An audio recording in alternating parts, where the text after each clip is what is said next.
Today is August 3rd, 2025, and welcome to the 448th episode of the So Video Games podcast. Here in the show, I talk about any game at all, including new stuff, old stuff, and anything in between. My name is Brad Galloway. I'm the one-man host of this show, and I'm also the editor of GameCritics.com, a website that uses the full range of review scores from 0 to 10, while also offering full accessibility info on every review we publish. Hello, how's it going? How's everybody doing today? It's been a very busy one for me. Today, I think, is the first day I've had all week to really just chill and kick it with the wife. If you've been following the podcast with any regularity, you probably heard me talk about this a while ago, but my wife has recently taken on kind of a really big deal interim position, which loads of responsibility and stress and dealing with people and management. I'm really proud of her. She's doing amazing. She's doing a way better job than I could ever do. So I'm really trying to support her in every way that I can. But boy, it is just keeping her busy. And because she is busy, I am busy. And this week has been busy and lots of things been going on. It's just been kind of like, whew, boy, I don't even know. So this was the first day in a while that we both intentionally said that we're not doing any work. We're going to just do whatever we want to do. We're going to get up in the morning, going to watch a show, going to snuggle up on the couch, going to play some games, just turn the switch off of work. And it's really been a godsend. I'm really glad we did it. We really needed it. And, honest truth, we need 6 more of these in a row. I'd love to get a whole week off. Not in the cards. And we do have to pick the burden back up tomorrow. Tomorrow is Monday, but that's okay. We have really enjoyed this week. It's been great. I hope your weekend has had at least one restful day like mine has. Maybe even 2. Who knows? So, oh boy. Thinking about tomorrow. Nah. Not going to do it right now. What I'm going to think about is this very podcast. Folks, as per usual, going to kick things off with housekeeping where I talk about tidbits, news items, industry happenings, basically anything randomly game adjacent that has caught my eye in the last 7 days. And you know what? I've been so busy. I have been in that mode where your email inbox is so full that you look at it and you just cry a little bit. You kind of crumple. I have been deleting stuff left and right and not even really reading stuff because it's just survival mode, man. But I will tell you one thing that I didn't delete. Ludocene. Y'all remember Ludocene? Recently, I had Andy Robertson, good friend Andy Robertson from the UK. He was on this very podcast, one of the very rare guests that we've had on the show. He was on episode 430. So if you want to hear the whole chat I had with Andy, please go back and listen to that.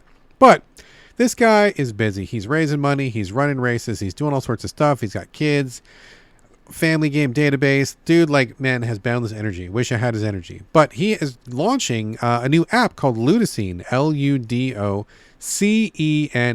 launching August 6th. That is only 3 days away from the recording of this very podcast. Now, we talked about it at length before, but if you missed that episode, basically Ludocene is an app that recommends games, kind of like game curation. And I really like this app because, as Andy says, there's no AI in this. It is there's an algorithm and there's a formula and stuff or whatever, but it's just regular stuff. It's not AI.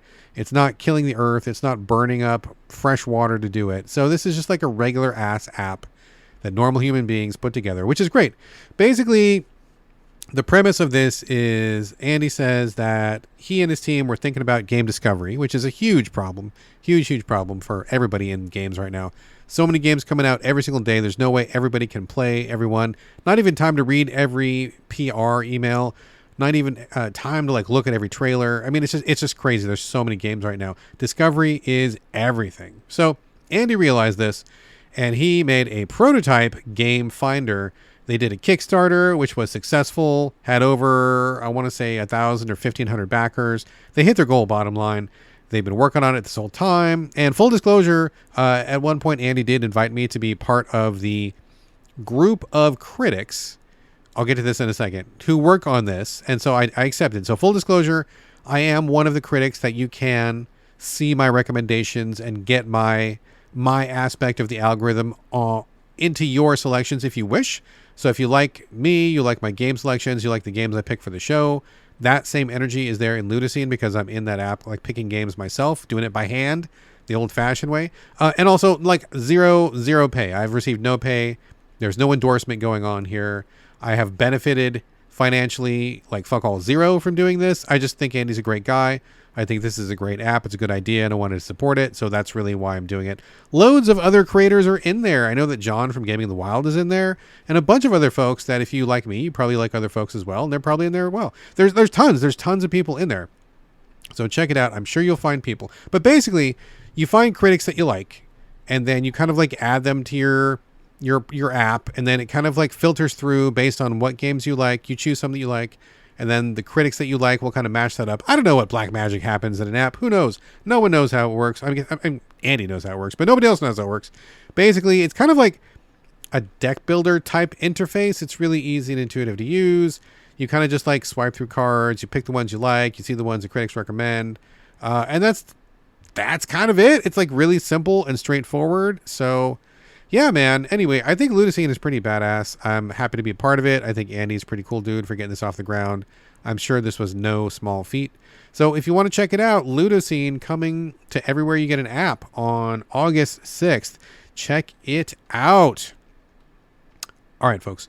Before we get to the main part of the show, just a quick heads up on the Patreon, which supports this very show you're listening to, and also GameCritics.com. All the costs of So Video Games and GC are paid out of my own personal pocket. And if you love the show, if you like Game Critics, I would very graciously invite you to chip in and help me keep everything running. If everybody listening, or everybody who reads Game Critics, would chip in only $1, just $1 a month, every expense to keep these things running would be covered. And if you can afford it, I would greatly appreciate it. Also, heads up that we have a brand spanking new YouTube channel that just got off the ground a little while ago. It is YouTube Tot. What? What is it? YouTube Tots? No, that's no. I am recording much later in the day than I usually do, and I think it is showing. My my vocal prowess is tanking right now, so I'm going to do my best to sally forth here. It is youtube.com/@gamecritics.com videos. We have video reviews. We have interviews. We got a bunch of interviews in the pipe right now. I think one or two of them might be hitting this week. We've got trailers that we like, and these are all hand curated by people on the staff. They're not just random trailers. These are trailers that we have ourselves looked at and said, this is pretty badass and we want to like support this. And a bunch of other stuff too. So come on over to our channel, youtube.com/@gamecritics.com videos. Check it out if you wish. All right. As y'all know, I do like to start the main portion of the show with circle backs, where I circle back to things I've covered in depth on previous episodes. But, you know, I don't really have a whole lot to report. I'm going to just name check real quick just to let y'all know that I am still playing these games because I think they are good, but I don't have any further thoughts or info. But just heads up, like these are taking a couple hours of my time each week. Still cruising through Death Stranding #1. Didn't care for #2. We just did the spoiler cast with Carlos last episode. So go back and listen to that if you want our in-depth details. I did do a score at the end of it, so you can catch that if you wish. But I was just inspired to go back and play the original Death Stranding because I loved it so much, and a lot of that sheen wore off for me in Death Stranding 2. But I went back to #1. Still love it. I still think it's pretty rad. Everything I like about it is still there, and I think it's just it is a better experience for me. Maybe not everybody agrees with that, and I don't know necessarily that it's a better technical experience. I mean, I'm sure Death Stranding 2, you know, has a more advanced engine or whatever, probably pushing more polygons, you know, draw distance probably further. Yeah, all that stuff. But like where it really counts in the design and the feel and the implementation of the gameplay is still pretty boss in #1. I think #1 is better for me. And if you disagree, that's totally fine. But we explained all of our thinking in that last podcast, just last episode. So check that out if you wish. Also playing Curious Expedition 2. This is a top-down roguelike where you kind of explore the new world in a slightly less colonial fashion than in the original Curious Expedition, which is good. Not much to say. I haven't really been putting a lot of time into it, but it is still in my rotation. Just between the busyness of the week and the other games I'm about to talk about in the show, didn't have time for it. So these are both like still active roster, still going to be chipping away at these, still just playing them for fun and enjoyment, but no new thoughts on these, but just heads up that they are there. They are good. If you haven't played them, you should try them, and I will talk more about them probably when I finish Curious Expedition 2, and maybe when I get to that same point in Death Stranding where I feel like I've seen everything and I bounce because the only thing past that point is garbage. So I'll get to it when I get to it, but just heads up, those are still there. All right, let's move on to the new stuff. All right, first up is Turbo Kid. This is a 2D pixel-based Metroidvania on a bike, BMX bike, that is based off of apparently a cult favorite movie from a while ago, also called Turbo Kid. I did try to watch the movie. I heard people say it was pretty bonkers and they thought that I might like it, and I always like to check up on these things. Maybe, you never know when you're going to find your new favorite thing. I will say that the movie of Turbo Kid was not my new favorite thing.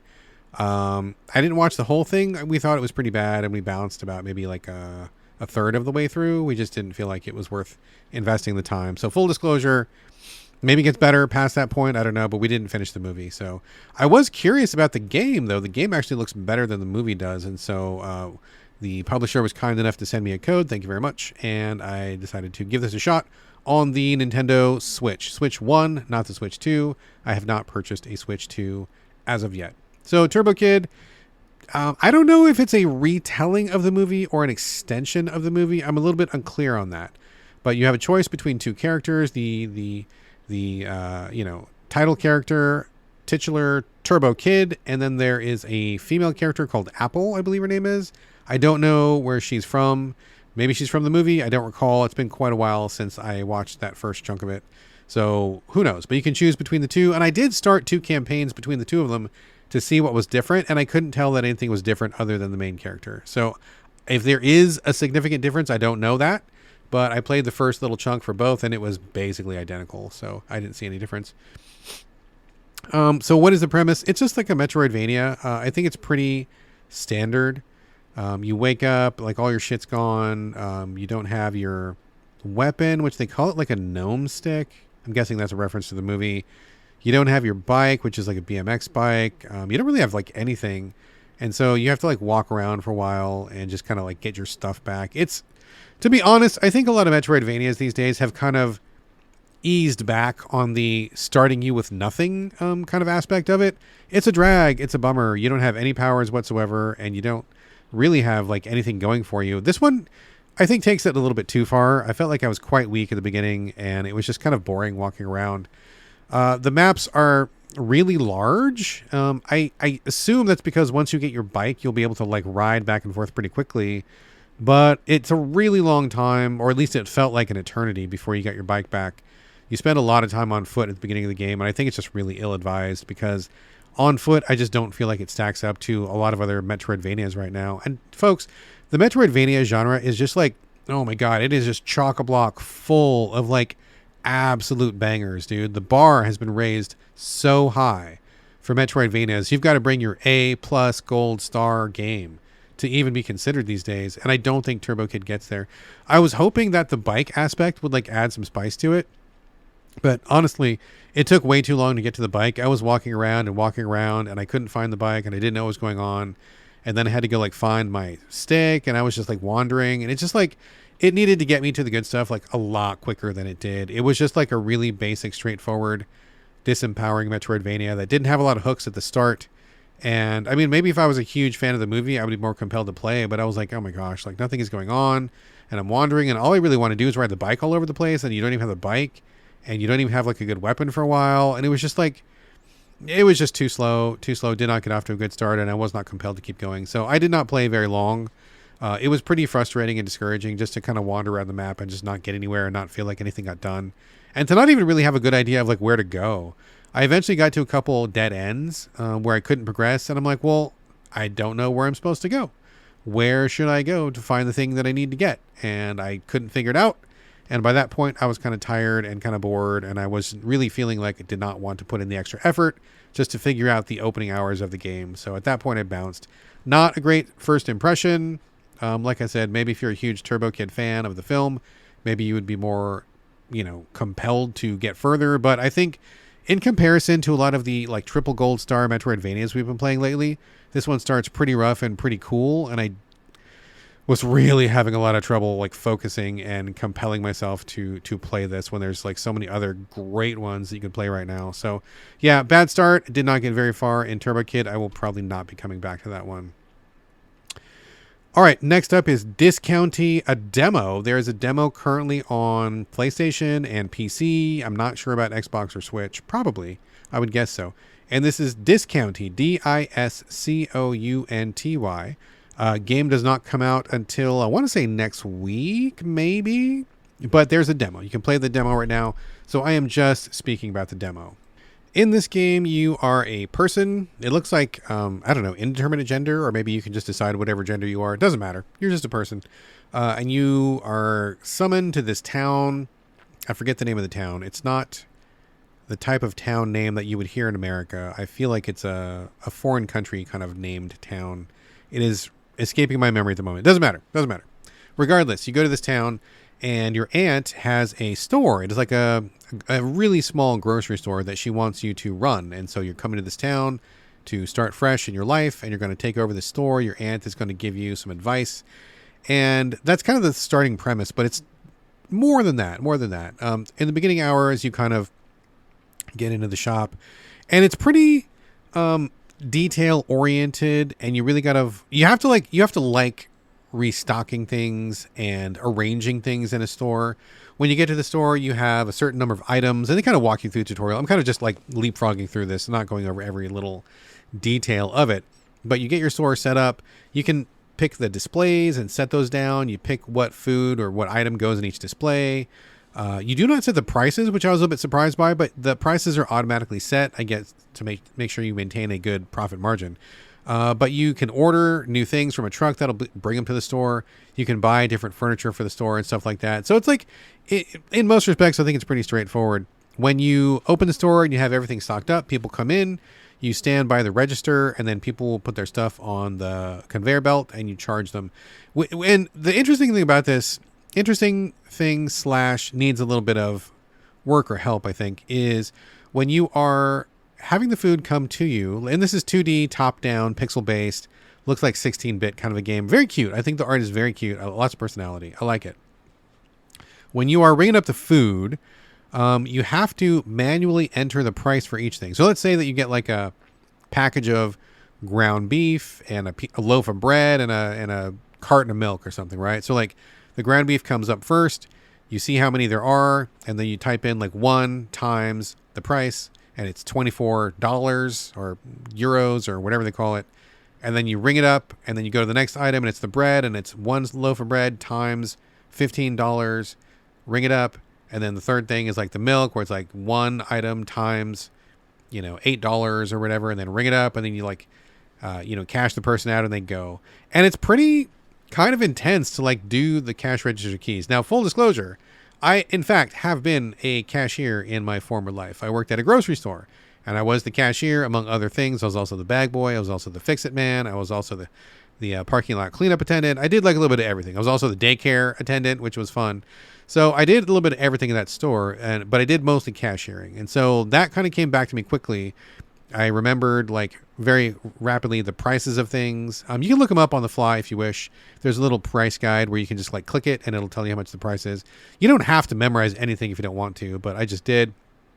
And pushing the buttons is kind of hinky because you're using, I was on the, using the stick and kind of using the stick to move the cursor around the numeric pad. It's okay. Like it's fine. I think it's fine. But it is a little bit weird, and especially like you have to hit a shoulder button to go down to the 0. Whatever. It's funky, but that's not really the funkiest part. The one thing that I don't like about this, probably the only thing that I don't like about Discounty so far, based on this demo, is that when you stand at the register, this is a kind of a top-down kind of a view, sort of 2D view. Your head blocks the view of the conveyor belt where the food is coming in. You can kind of finagle it to stand further back, and if you just tap the stick and turn around, you can kind of like position yourself so that you're standing at the cash register and you're not blocking the view, but you've got to really like finesse it. I think most of the time your head is blocking the view, which is crazy because you can't see how many items the person has put on the belt. So like you'll see like 1 package of ground beef, the icon for the ground beef, but there could be 1 or 3 or 5 or 9. You don't know how many they've got. And if your freaking head's in the way, you can't see. Like that part really kind of blew me away because I thought like, man, this is a problem. And it's really obvious because you spend a lot of time cashiering. How did nobody notice that your head obscures the view of the register? I don't think it's a feature. I don't think it's supposed to be an added challenge. And I went back to the character creator and I tried to like pick the slimmest head I could and the least amount of hair possible because I really needed to see that conveyor belt. I am legitimately shocked that they did not fix this because I think it is a problem. But that's really my only complaint.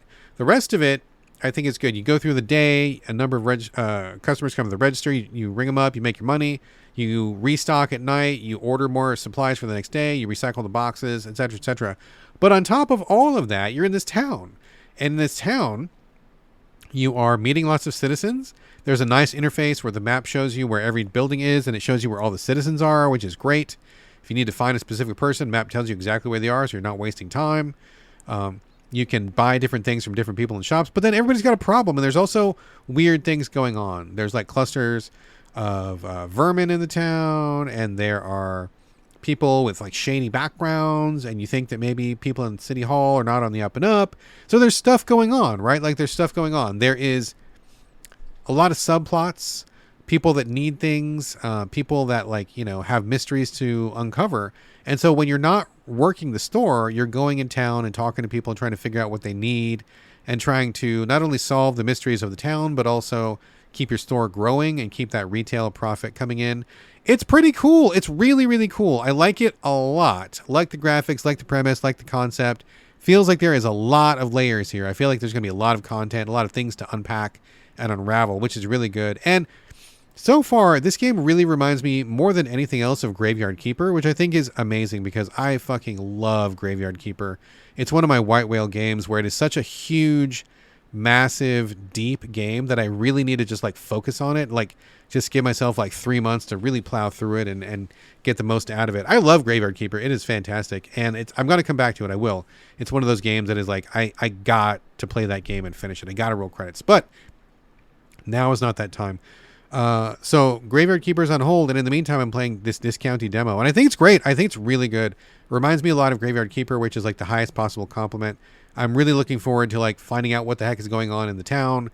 Looking forward to like building my little retail empire. I think the management aspect of it is really good. I think the character art is really cute, and I think the quest list is really well laid out. UI is really good in this game. It feels very polished and well thought out and very good. Good to play if you like that kind of like slow, incremental, unravel the mystery, build your empire, sell your things, daily profit, you know, maximize your sales, restock your shelves, rearrange your displays. I think it's just really fucking cool. It is exactly the kind of thing I want to play right now, and I think it does it really, really well. Again, my only complaint in the demo so far is that your freaking head blocks the conveyor belt, which again, insane to me they didn't fix that. Developers, if you're listening to me, will you please fix that? Just have your character stand like 5 pixels back and it's fine. But like, don't have the head obscure the conveyor belt. It ruins what is otherwise like a pretty pristine experience, which I am really greatly enjoying. But that is a pain in the ass. So that's the discounty demo. You can play it on PC and PlayStation, probably Switch, Xbox, I'm guessing.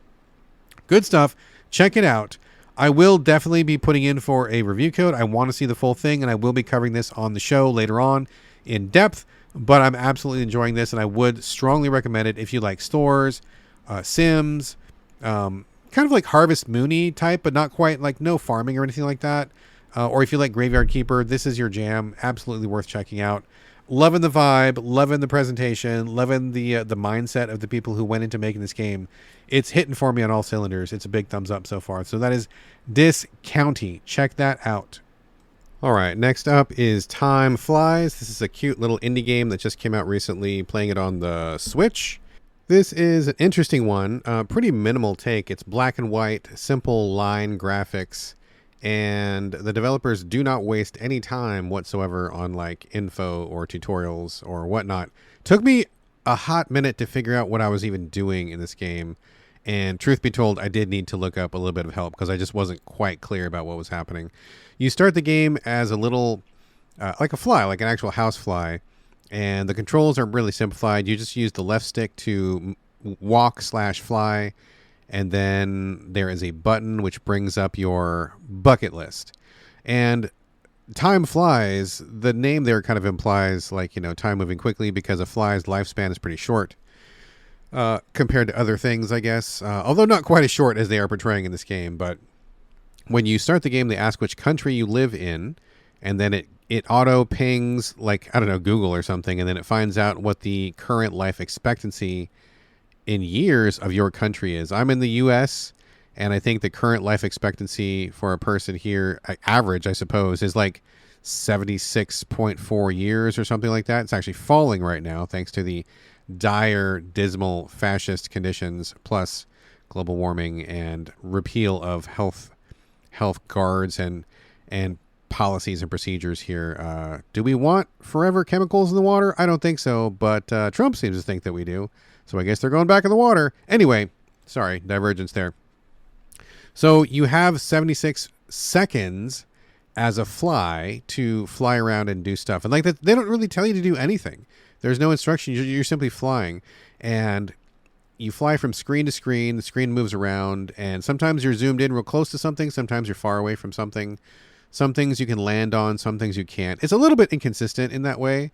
But I think with just a little bit of experimentation, you quickly figure out what's going on. When I first started playing, I was like buzzing around. And I'm like, okay, this is fun. I mean, it's, I guess, just generally fun to be a bug flying. There's like inherent joy in that. But I didn't really quite get what was going on until I started messing around with stuff. And I was like, okay, I'm flying around. I'm in this guy's house. Here's a guitar. Here's a clock. Here's a couch. Here's some liquor bottles. And then I went all the way to the end of the house where there's a kitchen. And I saw a little line of ants going from behind the guy's counter to a hole in the wall. And also, fuck ants. Just fuck ants, dude. I don't know. As a homeowner myself, I have recently learned to despise ants. Not like on a personal level. Nothing personal. This is just business. But like, anyway, whatever.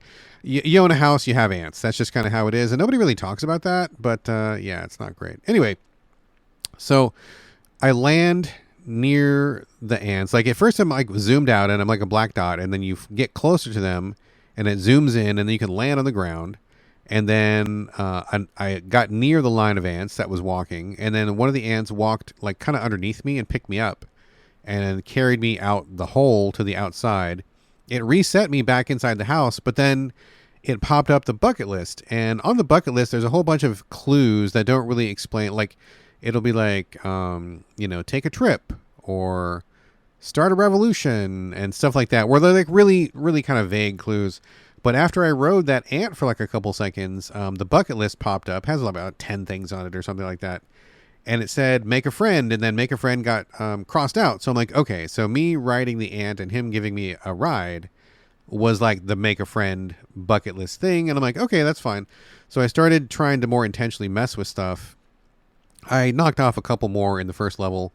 I'm not going to spoil them here because I think this game is really short, and I think probably figuring this stuff out for some people is the joy, not for me, but for some people. So I did a couple more, crossed them off the bucket list, and then my 76 seconds ran out, and then I died, and I'm like, okay, whatever. And then I come back, and I realize that everything on the bucket list has been uncrossed off, and I'm like, no. So, okay, at that point, I quickly realized you need to do a speed run of all the achievements. So I guess first you have to figure out what the bucket list tasks are, because they're clues, and you got to like just mess around and figure them out. But you can only figure them out in my case anyway, 76-second intervals.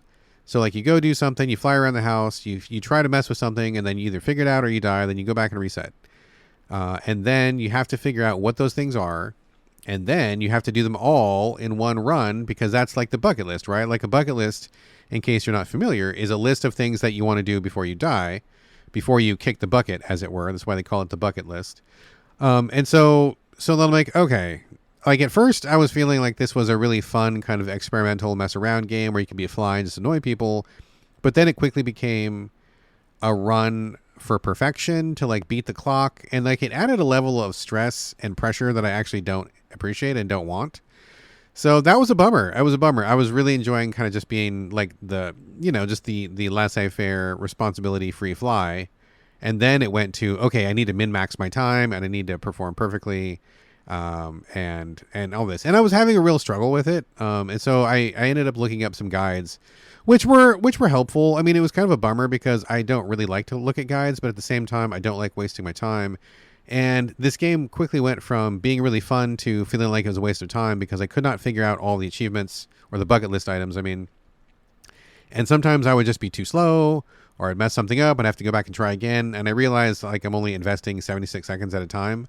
But after a while, it just kind of got irritating, and I'm like, okay, I don't care about the discovery anymore. Like with the time pressure added, it kind of detracted from my willingness to engage with it on an experimental level, and it became about performing and about shaving seconds off the clock, which I didn't find fun. But then at that point, I couldn't really interact with it in any other way once I realized what it was. And maybe other people are fine with that, but like I don't react well to time pressure. I almost never like time pressure in my games.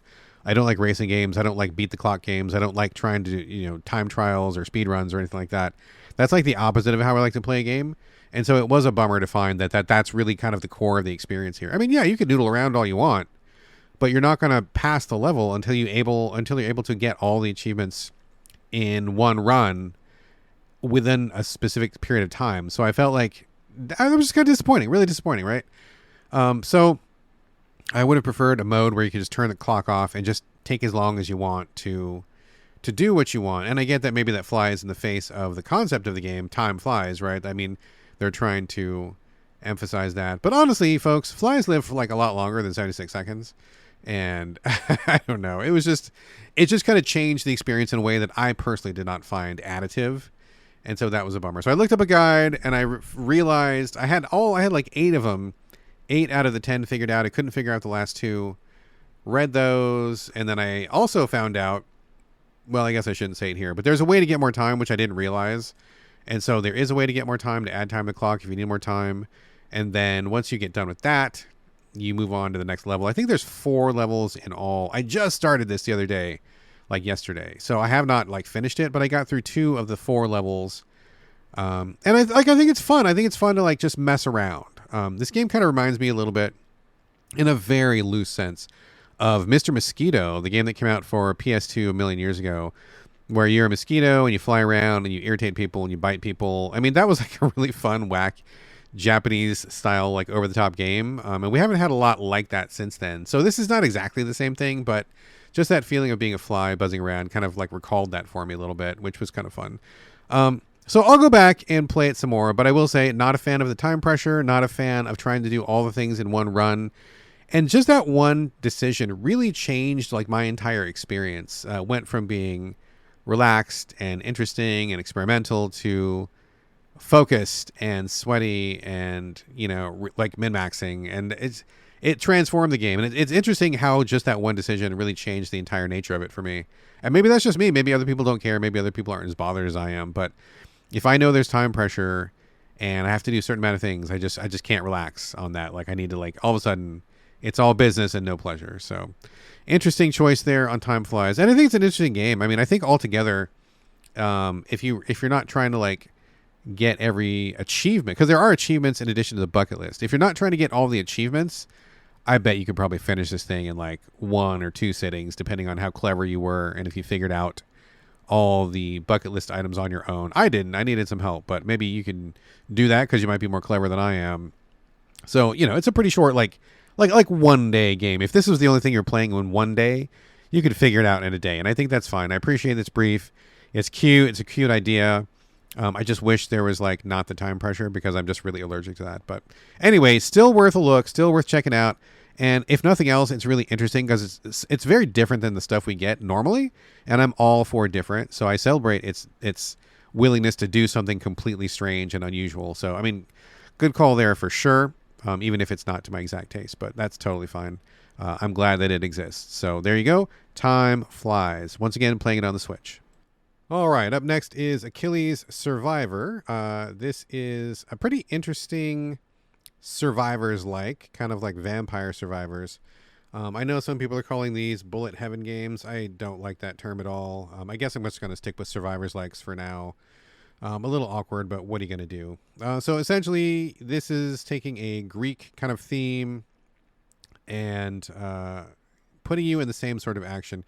You start off with main hero Achilles, and once you start, you get the gist of it pretty quickly. You run around controlling your character, but you do not control your attacks. They are auto-directed according to what weapon you have, and they fire off on their own timeline. So really all you're concerned with is just like avoiding enemies and navigating the map. You don't ever have to worry about keying anything off or pulling the fire button or anything like that. No triggers, nothing like that. Exactly like Vampire Survivors. It comes from a like isometric top-down perspective, which I think works really well. And the graphics are fine. There's a lot of sand, brown stuff. There's buildings. I mean, I guess it looks like Greece. I don't know. Maybe I've never been to Greece. Whatever. Imagine what you think a fantasy version of Greece looks like, and it probably comes pretty close to that, which is fine. Anyway, just like Vampire Survivors, Achilles starts out with like a spear, which he throws every couple seconds. And then you just run around, and every time you kill a guy, you get some experience. You get a certain amount of experience, and you get the next level. And you have a choice of, I think, 3 or 4 different things to choose from. Sometimes it's like, increased attack power or increased attack speed in terms of like a lower interval, so you fire faster. Sometimes you'll get new abilities every couple levels. You'll get like a couple, maybe you'll throw a axe in addition to your spear. Maybe you throw a bomb or something. And then, it kind of just progresses as one would expect. Hordes of monsters come in. A lot of spiders. A lot of big spiders in Greece, which I found to be kind of strange. Lots of spiders. Lots of random soldiers. Lots of cyclops.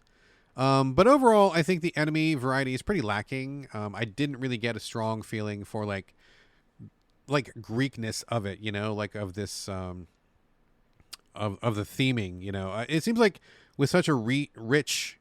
mythology in that part of the world between the Romans and the Greeks and that period, Clash of the Titans and the gods and all that stuff, it seems like they could have done more variety, like evil Pegasus or a Medusa or Cerberus or something that is like associated with the period, but there just isn't a lot of that. I think the enemies are pretty bland and pretty generic, which was kind of a bummer. And again, like lots of spiders, many spiders, and they're like the toughest sons of bitches in the game, which I don't know why that is, but it's just irritating.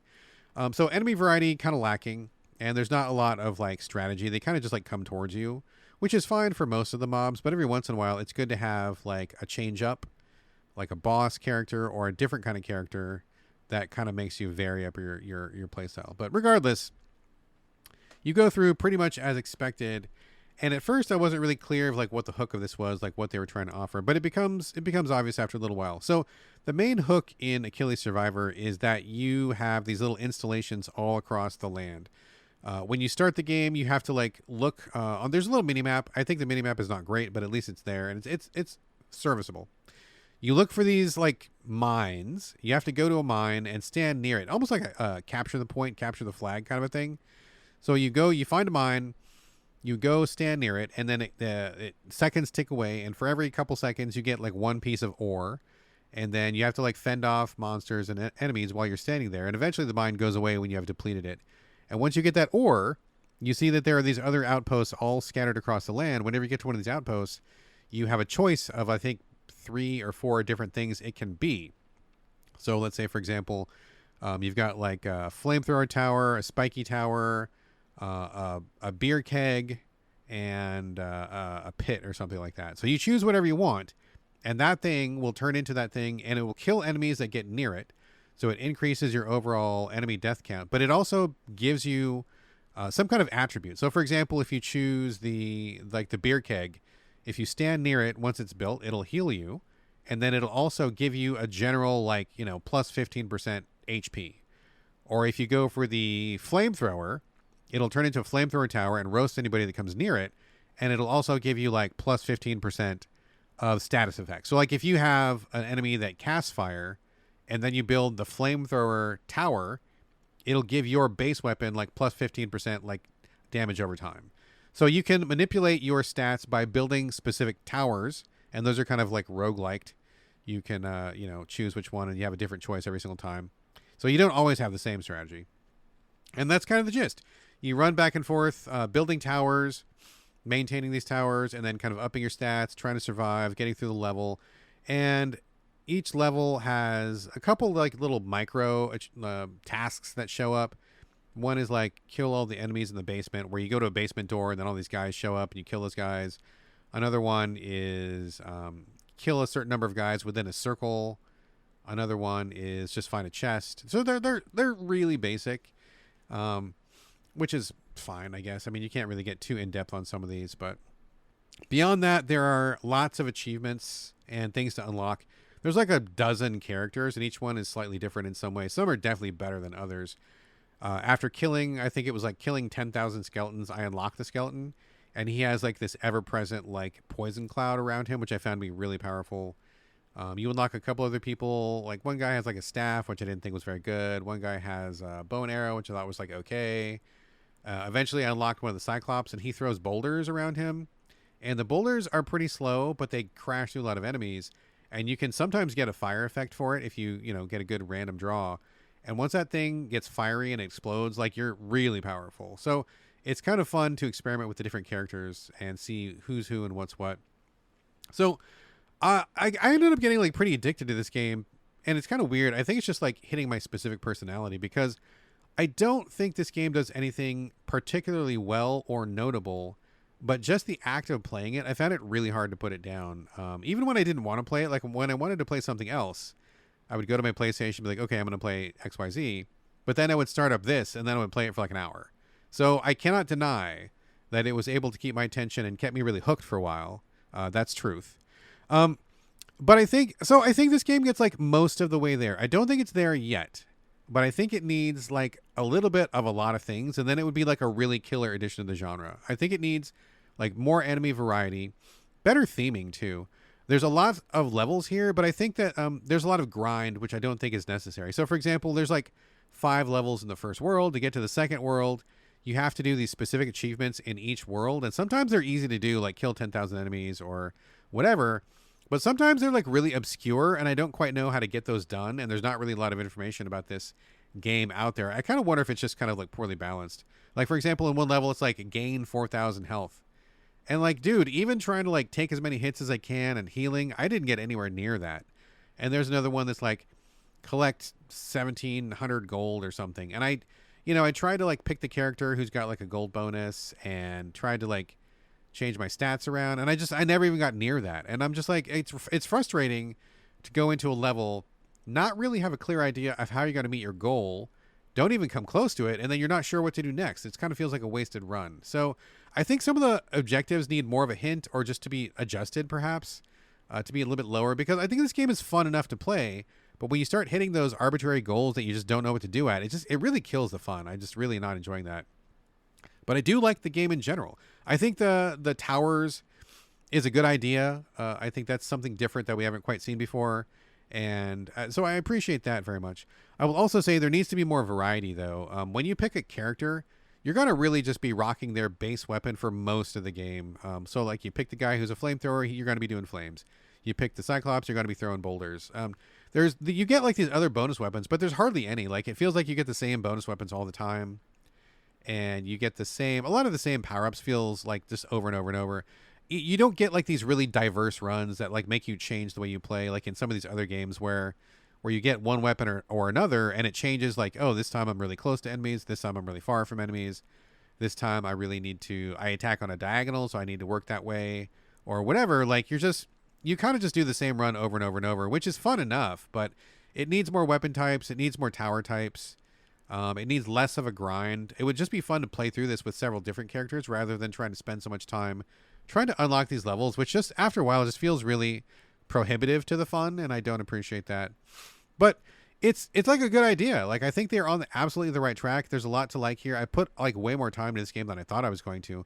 Will I finish it all the way? Probably not, because I feel like I've seen everything there is to see, and at this point it's just about like repetition and trying to figure out the gimmicks, which is not that fun. But I strongly encourage these developers to keep working on this specific game.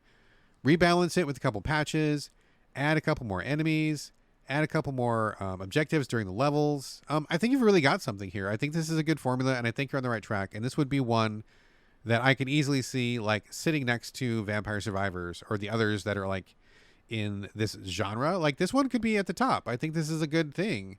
It just isn't quite there yet. So like I always say on the show, the best time to play any game is 6 months after release. I feel like that will be very true for Achilles Survivor. It's pretty good right now, but there's lots of room for improvement. And I bet if I came back to it in 6 months, it would be a real crackerjack. So I like it. I think it's worth playing if you want a Vampire Survivors like, but I feel like the developers are not near its full potential, and I feel like it's got a ways to go. But absolutely a great start. Had a good time with it. Lots of good ideas here, but just keep on going, you guys. Just keep working, keep polishing. I would very gladly come back to this in 6 months to see where it's at. And in fact, maybe I'll set an alarm for myself right now and I'll do that. Clock, remind me in 6 months. I'm going to program that out on my phone. I'll come back. But yeah, keep going, keep going, keep going. This is absolutely the right thing. It's just not there. So don't stop. Make it better. I'll come back. We'll talk again. Okay. Achilles Survivor. I'm going to give it a review right now because I've spent, I think, definitely enough time to review it. Didn't roll credits, but boy, I put a lot of time and I feel like I've seen all the tricks. So at this point, I feel like it is very close to being what it could be, but not quite there yet. And as such, I give it an official 7 out of 10. All right, final game of the show, and this is one that I absolutely did not think I would be reviewing or covering or on the podcast talking about. I don't think I was even going to play it. Lords of the Fallen 2.0. Very important to say the 2.0 part of it. So this is I want to say the third in the Lords of the Fallen franchise, even though it's only titled Lords of the Fallen, which is exactly the same title as the first game. And I'm pretty sure there was a middle one in there somewhere. And if memory serves, I think that the Lords of the Fallen developers were, if they were not the first Souls-like, they were pretty close to being the first after, the Souls phenomena started and they jumped in and did their own version of it. Pretty sure they were like one of the earliest games out there if you wanted to play Souls but didn't want to play a FromSoft game. Did not like the original Lords of the Fallen. I thought it was really fucking wretched. I remember not liking the second one either. But this one, I'm glad I didn't play the 1.0 because I think I would have tossed it away. But I didn't touch it. Didn't have any intention after having 2 bad experiences. But it came to Game Pass, and I heard some people talking about it. I believe it was Aaron from the So Videgames Discord who was talking about it, and he said it was pretty good. And I believe also that Superfan J Monster, if memory serves, I thought he said he played it for a while and seemed to like it. So there was that buzzing around in my head. And the final kicker was that my wife had just finished one of her other games. She had just finished Tales of Kenzera Zhao, the African-themed 2D platformer. And that I didn't play that, but I watched her play quite a bit of it. She had a good time with it. She thought it was really quite a good game. So I guess shout out to Tales of Kenzera Zhao. That was a good game. It's on Game Pass, I believe. And so she was like tooling around in Game Pass looking for something to play. And she's like, oh, what about this one? Because, my wife, she plays all the Souls-likes. If you listen to the show, she plays all the Souls-likes. She is a hardcore action gamer. Just one of the many reasons why I love her. And so I'm like, oh, I haven't played it, but I heard that it was better with the 2.0, and I heard a couple people say it was good. So she downloaded it, gave it a shot, and I watched her for a while. I'm like, this doesn't look too bad. And she was actually having fun with it. And my wife is a pretty discerning player. Like, if she's not having fun, she'll be very clear about that, and I will know right away if she's not having fun, and we'll probably pivot to something else. But she was into this one. And we noticed right off the bat that there were some pretty robust multiplayer options. And I'm like, okay, well, playing Souls 2 player is one of our favorite things to do. This seems to check that box for the multiplayer, seems to check the box for the Souls. So I'm like, okay, fine. Let me download it as well, and I'll jump in with you. And I did. So, I did. And here we are, and I have to say that so far, it's pretty legit. First, you got to know that these guys are absolutely like FromSoft fans. Like, so what they're offering up here feels very, very, very much like it could easily be like an entry in the Souls franchise. There's lots of familiar elements. The tone, the style is pretty similar. I mean, it's not as good as some of the FromSoft stuff in certain ways, which I'll get to in a second, but that's what they're going for. They're not trying their own thing. They're not trying to invent a new style. They're not doing an offshoot of the genre. This is like Souls-ass Souls content. And if you want more of that, and you've already been through all the FromSoft games, and you've played all of the other games of the genre, it is very reasonable that you would play this one and have a good time. And we're having a good time too. So basically, you start the game. There's a bunch of opening cutscenes. Demon Lord, something happening, reclaim something, come to the land and help, blah, blah, blah, whatever. They're going for this tale, which is not sticking with me. It's not sticking with the wife either. But they really want that FromSoft feel when it comes to the story. There's lots of stuff. There's an evil overlord. There's factions. You talk to there's characters to talk to, plenty of characters to talk to.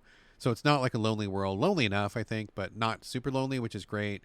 You get to a hub eventually, and there's like all sorts of people to talk there. There's knights, and they all say the same kind of like medieval kind of, thee and thou and duty and stuff like that. It's kind of hard to keep it straight in my head. I just kind of don't care that much.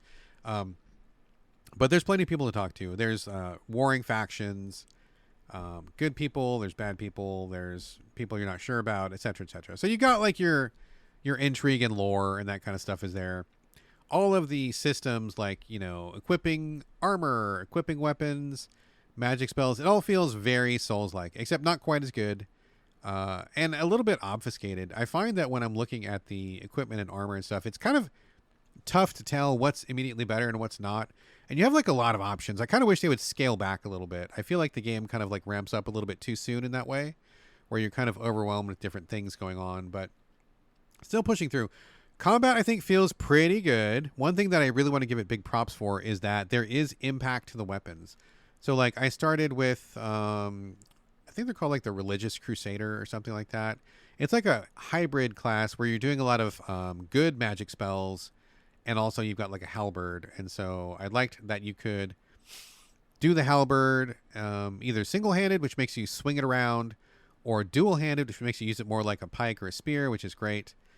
You have some combos and stuff.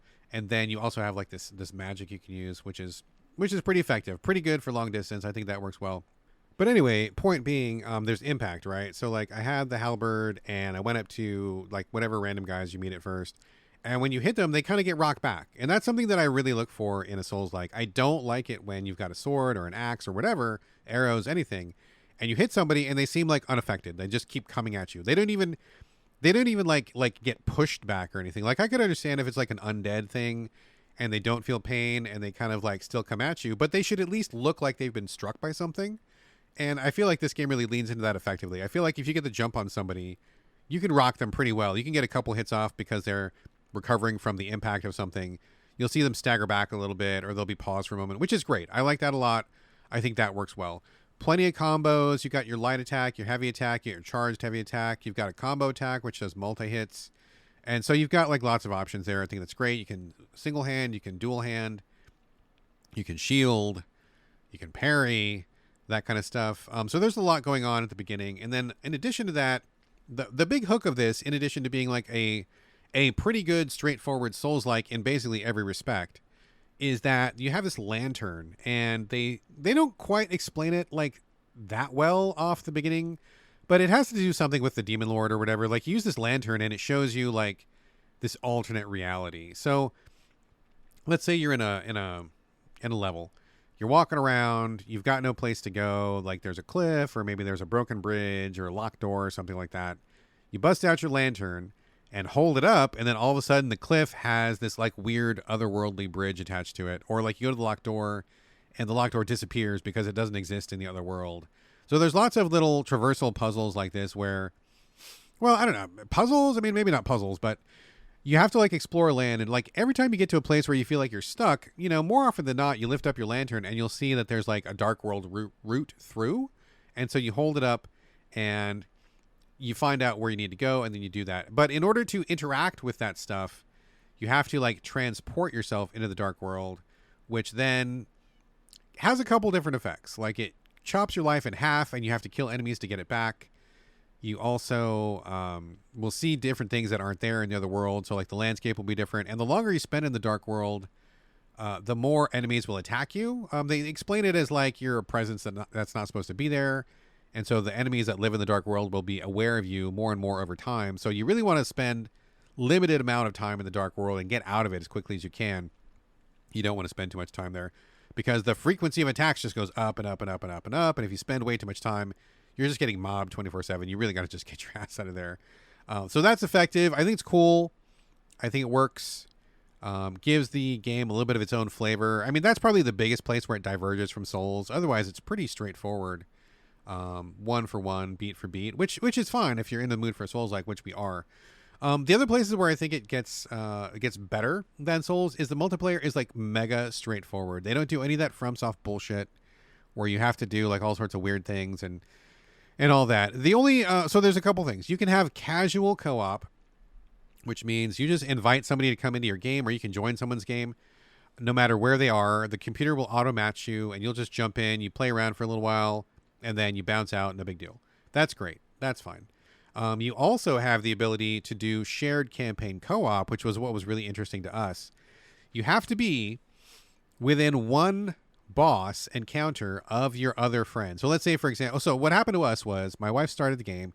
She got about 4 or 5 bosses in, and we didn't know how the co-op worked. So she's like, oh, this is pretty fun. Why don't you join me? I'm like, okay, cool. I downloaded it, but she's still like 5 bosses ahead of me. So I jump in, and I'm like, okay, why don't you join me since you're ahead of me? That way you can help me get to where you are, and you'll get extra experience. And then I won't have to join you because you're too far ahead. But what happened was we were like 4 bosses off each other, and the game said, nah, you're too far. You're too different right now. So I'm like, okay, fine. We played casual co-op. She played with me to just get through to the boss where she stopped. And now we can have a more official co-op where we are like progressing through the story at exactly the same time, unlocking the same things for each other in the same way. And something that she unlocks in her world will be unlocked in mine, and vice versa. So really, it's 2 people going through the exact same campaign, which is pretty fucking cool. I like that a lot. It's real easy. You just pick a password, set it, give it to your friend, you match up, no problem at all. So big props for these people at Lords of the Fallen, really leaning into the co-op, because that's really always been my favorite part of Souls. I've played all the Souls games, and every time there's co-op, me and my wife really try to play it together. We played like almost all of Elden Ring together.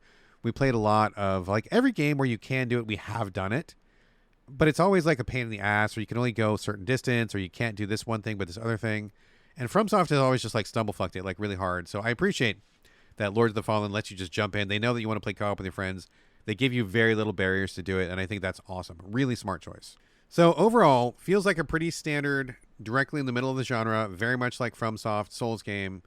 It's got the same kind of moody graphics. The armor designs are a little bit more edgelordy, I think, but it's fine. And all the systems are there that you think should be there. It plays exactly like you think it should play. They add the lantern, which gives it a kind of neat twist, and the co-op is awesome, which is great. So this is pretty good. It's on Game Pass right now. We're having fun doing a couple bosses a day, like pushing through, helping each other out. It's a really good time. Now, you may notice that I said this was Lords of the Fallen 2.0, and you may be wondering what is up with that. Well, when they launched, apparently a lot of people felt like the game wasn't where it's supposed to be at, and it could do better, and the developers heard them. And so they did, according to the developer's own site, they have implemented over 50 post-launch updates, and they feel like Lords of the Fallen 2.0 is the definitive version of the game, which has significant improvements, which I am about to let you know what those are right now. Okay, so going through the list of stuff, because I don't know, I didn't play 1.0, so I can't just, rattle it off the top of my head. New to 2.0 right now, which is now the base version, I don't believe you can get 1.0 anymore, is shared progression crossplay co-op, which I just raved about. That's a great idea. They also give you a free Friends Pass. So if you buy the game and your friend does not buy the game, they can still join you. They can download a different version of the game for free, and they can join you to play with you, which I think is awesome. I love when they do the Friends Pass. It's a great idea. They say they've also revamped the combat and movement with more precise attack animations, better weapon responsiveness, better evasions, better lock-on, so forth and so on. They now have a jump button, which is on Xbox, I believe it's A. Mind-blowing that it's not mapped to one of the fucking sticks like From always does. They did weapon audio overhaul. They overhauled the character creator. They improved the UI and the HUD. They gave you a better tutorial. They gave you more tutorial to do with the lamp usage. And then there's a bunch of other updates, including performance enhancements, difficulty balancing according to player feedback, new quest lines, and a number of other quality of life features. So they really went at it. They really went at it and improved. And I got to say, after jumping into 2.0, my experience has been pretty positive, and I was ready to write this one off based on past experience. And it sounds like if I had jumped in at 1.0, I would have had that experience, but I didn't. Stayed away, and like I just said, best time to play any game is at least 6 months after launch. Once again, prove fucking true, because here we go. 2.0 is clearly better than 1.0 in all the ways I just went over. So I think it's good. The only other thing I think I would comment on is, even though there is an enhanced tutorial, and most of the tutorial was fine, there's a lot of systems in here that I think are not quite explained, and there's a lot going on. So, for example, you might find some enemies which are invulnerable, and you have to go into the spirit world and do a special move to like make them vulnerable. That wasn't quite explained super well. There's also a move you can do where you pull a guy's soul out of his body. I'm not joking at all. Like, you literally hold up your lamp, you yank someone's soul out of their body, they stagger, and I'm like, okay, that looks amazing. But, like, exactly how does that work and what does it do? When you lock onto somebody, there is a little circle that chips away when you attack them, but I don't know what to do when the circle is empty. It seems like they're getting set up for a stagger attack, but I don't quite know how that works. There's a couple other things, like little bits and bobs, couple systems that I'm just like, okay, there's something going on here and I don't understand what the system is. What is this item used for? Like, what is this vendor trying to tell me? So there's a couple things that I feel like I need to go track down a YouTube, like 10 things to know for beginners video or something like that. Because even though the tutorial is okay, I have like a lot of questions about specifics. And I don't know whether that's intentional, that they want us to discover it ourselves over time, or did they just like leave it out of the tutorial? I can't tell. So we'll figure that out. But overall, I gotta say, I didn't expect it. But Lords of the Fallen 2.0 was pretty legit. We're having a lot of fun. I think the bosses have been fine so far. Level design, a little murky maybe, but it's fine. Weapons feel pretty good. Loving the multiplayer. I mean, it's just a pretty solid ass Souls-like game, and if you want one of those, that's what this is. And it really helps that it's on Game Pass too. Yeah, we just both downloaded it. We're enjoying it. We're probably going to finish it together as a group. If you got a friend, it makes it that much better. So, yeah, it's pretty good, man. It's pretty good. I gotta like it. So, check it out. Would love to hear your thoughts. See what you think. See if you think it brings enough new to the Souls-like genre, and hit me back. Would love to hear what you got to say about it. All right, folks, the game portion of the show is now officially done, but like many folks, I do spend a few minutes a week in front of screens that don't have menus or life bars. That is right. It is time for the TV and movie roundup. First up, Netflix show called North of North, in production with some Canadian companies.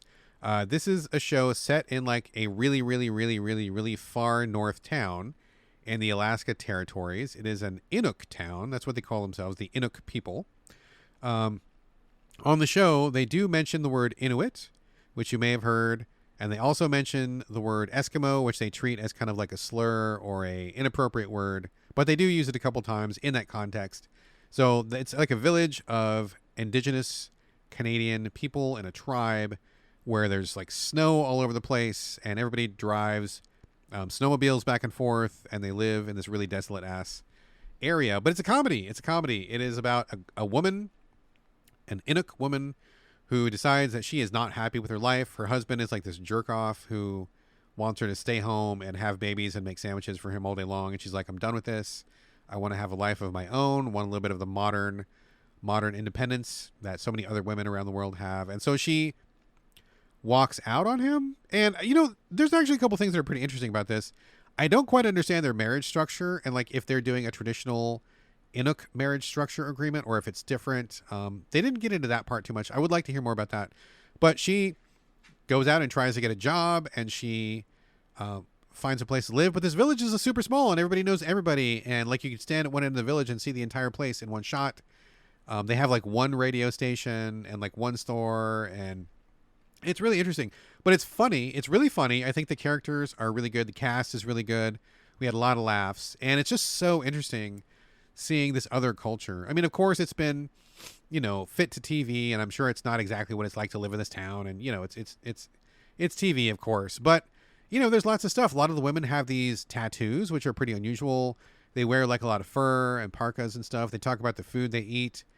They talk about like their cultural ways, in addition to like the jokes and the romance and relationship stuff. And it's just like a really cool blend to get a little bit of a taste of like something that is like very unfamiliar to me specifically, and also to, I think, people in general. I don't remember seeing a lot of TV set in that area, and so I really appreciate getting that little glimpse into it. It seems like though everybody that's on the show is of the appropriate background. I don't see any like white people pretending to be like natives, you know what I mean? And in the credits, they talk about working with the local, I forget what it's called. I want to say it's like the Canadian Aboriginal Network or something like that, something along those lines.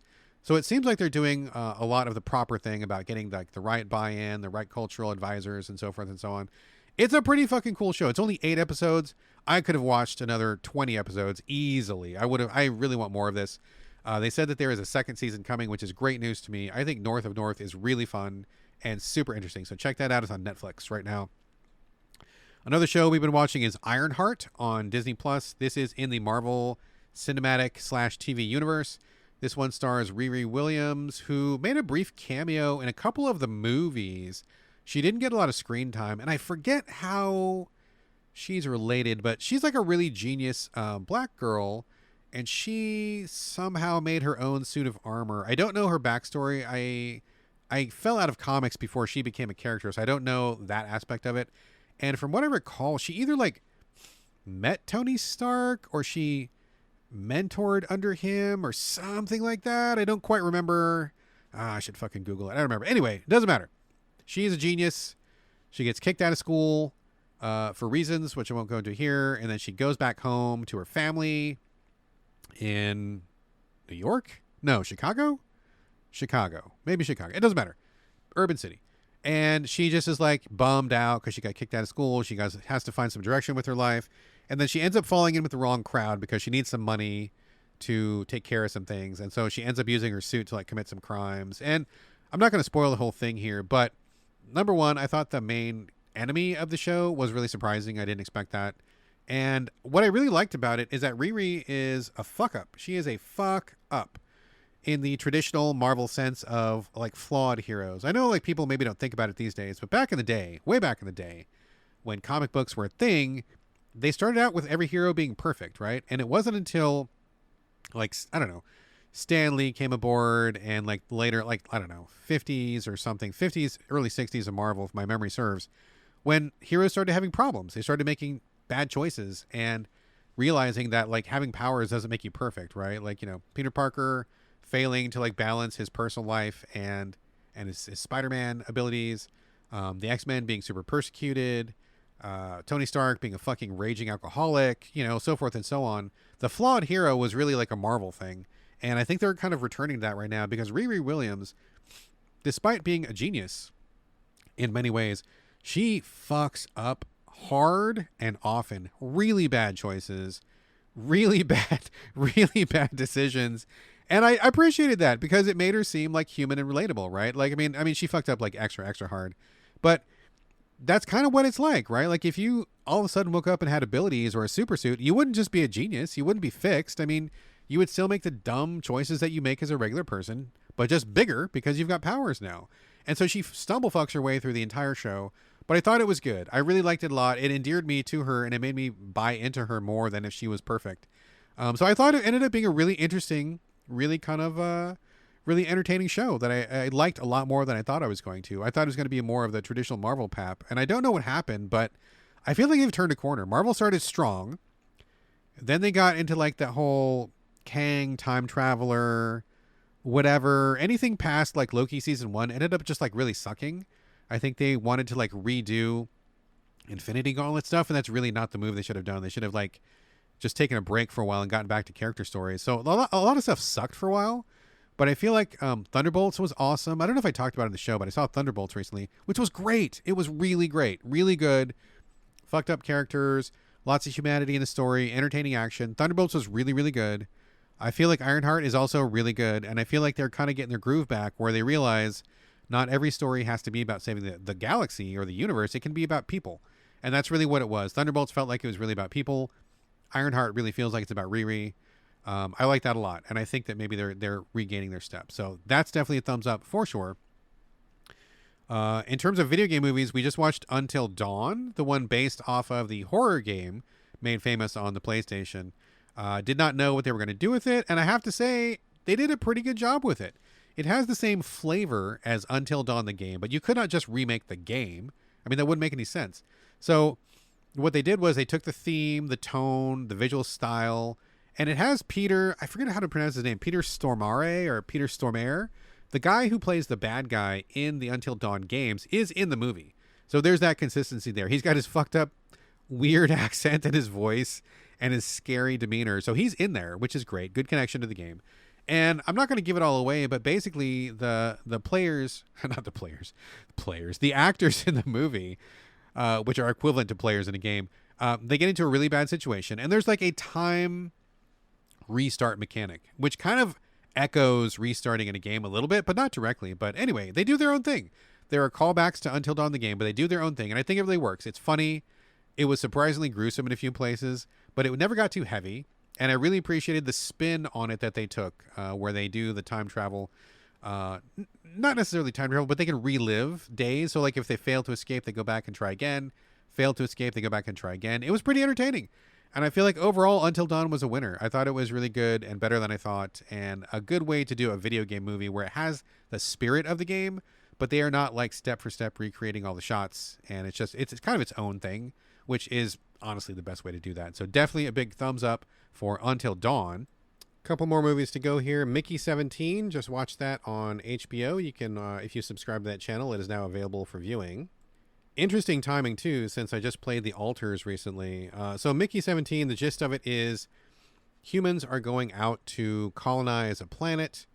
They are going on a ship that's going to take like 5 years to get there, and they have invented human printing technology. Like, you can 3D print a human being and upload the memories and stuff and personality into it.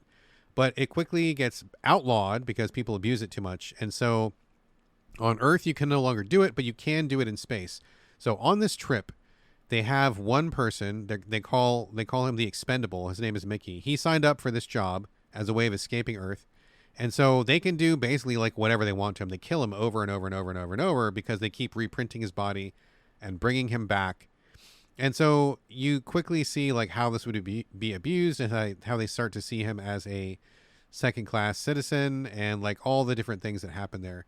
It's not just about that. There's other things too. They get to the planet, and then there's aliens there, and they kind of like deal with that whole thing. But I think just the ramifications and the thought of like, what would change if we could 3D print humans, or effectively keep them going forever? Like, I mean, in theory, you could print Mickey out and then have him live his normal lifespan, and then when he died, like reprint him again and just keep uploading the memories. I mean, that would be like, in effect, a type of infinite life of some sort. But it's an interesting film. It's directed by Bong Joon-ho, I believe his name is, a Korean director who also did like Parasite and a couple other films. All the films are killer. He's like one of my favorite directors for sure.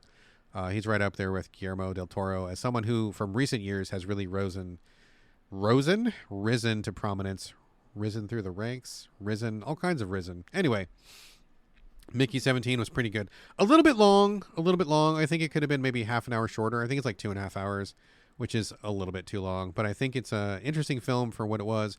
Wasn't what I expected, and definitely worth a watch, for sure. Final movies of the show, Final Destination 5 and Final Destination Bloodlines. Bloodlines is pretty new. Again, that's on HBO for free, if you subscribe to HBO, quote-unquote free. So we've watched the first 4 Final Destination movies before that. It's kind of a family favorite. If you're not familiar with the films, which is kind of hard to believe because they're pretty well known, but in that movie, or in that entire series of movies, every movie starts with people like narrowly avoiding a death, and because they avoid that death, the spirit of death has to get revenge on them, and the way that it gets revenge on them is by taking them out in these incredibly complex, like Rube Goldberg fashion ways. So, like, for example, like, you know, maybe there will be a kid in a dentist chair, and he's the one who's supposed to die, and the dentist looks away, and he drops one of his tools, and the tool hits like hits a glass of water, and the water spills, and the water goes on to like an electrical plug, and then the plug shorts out, and it causes the plug to like explode out of the wall, and that hits an aquarium, and the glass shatters, and the fish inside the aquarium falls onto, I don't know, like a shelf or something, and then it bounces off into the kid's throat, and then he chokes on the fish. You know, it's kind of like that kind of a sequence of events every single time. So it's kind of morbidly entertaining to see like what kind of wacky chains of events they're going to cook up in all the films. That's kind of like why we like them. They're just like so absurd, and the tension they build up of waiting for the thing to kick off is just like it's really entertaining in a kind of a sick way, I guess. Anyway, Final Destination 5, probably the worst of the lot. The cast was really unlikable. There wasn't really an interesting underlying plot to it. Some of the deaths were okay. Like, some of the chains of events were kind of fun, but it just really felt like the franchise was running out of steam at that point. So we checked off the box, but I don't think we'll ever watch that one again. It just wasn't really that great. So I think the director and the franchise owners probably felt the same. They did a big reboot with Final Destination Bloodlines, the newest one. Big difference, like way better budget. Like the production quality was way up. Cast was a lot better. Writing was a lot better. Not the best one ever, but I think really, really, really good and interesting in the way that they spin things. Not going to give anything away, but they definitely change some things up. They explore the mythology a little bit more in a different way. They explain where certain characters come from. And I think overall it was well done. A couple of the deaths were just like fucking ridiculous. I will say they've upped the gore factor quite a bit. The wife said that this one was approaching her limit for gore, and I felt like, yeah, it was pretty gory, more gory than the other ones for sure. This is also I believe the final appearance of Tony Todd, the actor who played Candyman, the iconic actor. He, I believe, was really, really sick. I think he had cancer or something similar, and he was not doing well. When he was in the film, you could visibly see that he was not doing well, but, he's really well loved, and this is one of the franchises that I think he's most known for. He usually plays like the coroner or the undertaker or something like that. So he has his final appearance here, and it's pretty heartfelt. Apparently, the directors let him kind of basically write his own piece because they knew he was going to be dying soon. I guess it was pretty tough to film it because he just was not feeling good at all. But he got his scene in, and it was really touching. Honestly, it was a really well done scene. It kind of is a brief reflection on life, and it was also kind of like a goodbye from the actor himself. So it was quite good. Overall, I think Bloodlines was definitely better than 5, and one of the better films in the franchise, and certainly worth a watch if you haven't seen it yet, and if you like seeing people get killed in Rube Goldberg ways.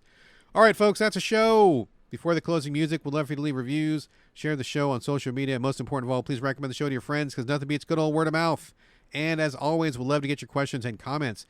Email me directly at sovidegamespodcast@gmail.com. You can also hit me up on social media. I'm on Instagram and Blue Sky. It's my name, BradGallaway, all A's, no O's. You can also reach me in the Videgames Discord, which is totally free of charge. Just drop me a line, and I will get you on board to continue the conversation. And finally, if you would like to support this very show with the cost of running the podcast and also the cost of running GameCritics.com, by the way, you can do that over at patreon.com/the Videgames Podcast. Every single dollar helps, and €1 helps that much more. All right, folks, that's going to do it for episode 448. Thank you again for joining me here in the Videgames Podcast, and I'll see you next week.